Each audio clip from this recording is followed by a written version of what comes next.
Three headlines just 48 hours apart are hitting immigration, policing, and the economy, but all of them are pointing toward one deeper question. When executive power accelerates, who holds the line? First, a federal appeals court just left in place a block on the admin's effort to expand fast-track deportations across the country. Under the policy, immigration officers could arrest and remove people found anywhere in the U.S. without a full court hearing, unless they could prove they'd been here for 2 years or more.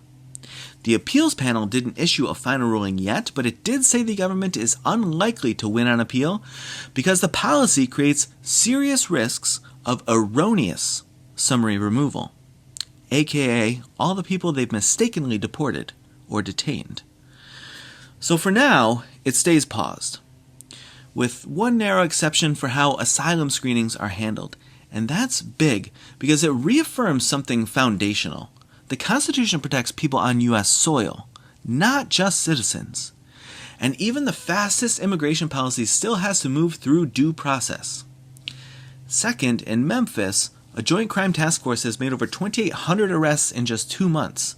More than 28,000 citations have been given, jails are over capacity, courtrooms are jammed, so cases are expected to stretch months or maybe more.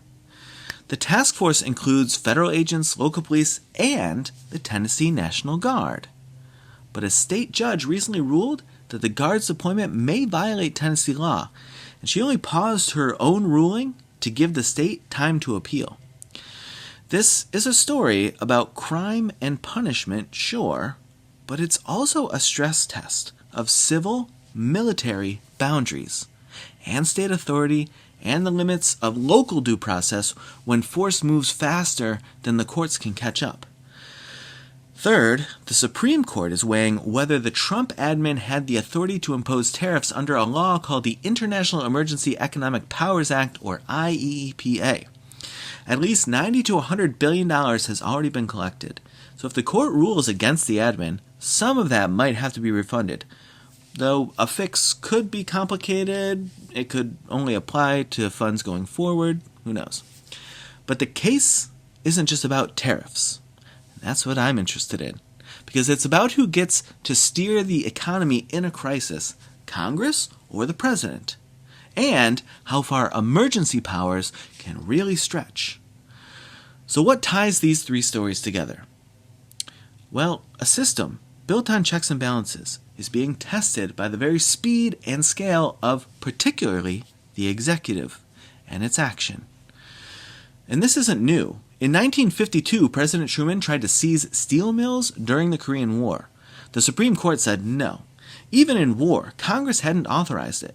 In that case, Youngstown v. Sawyer still stands as a constitutional line in the sand. And long before that, early American leaders were wary of using military force in domestic law enforcement. That caution eventually became law in 1878 in the Posse Comitatus Act, and it has shaped how we think about policing power ever since. Because power, even well-intended, can't skip process. Not in immigration, not in criminal justice, not in economic emergencies. So here's what you should be watching for this week. Will the courts rein in fast-track deportations or allow them to quietly expand? Will Tennessee's Guard deployment get pulled back or get normalized? Will the Supreme Court uphold those tariffs or send a message about economic checks and balances? Which guardrail feels most at risk to you this week? And what would you want done to protect it?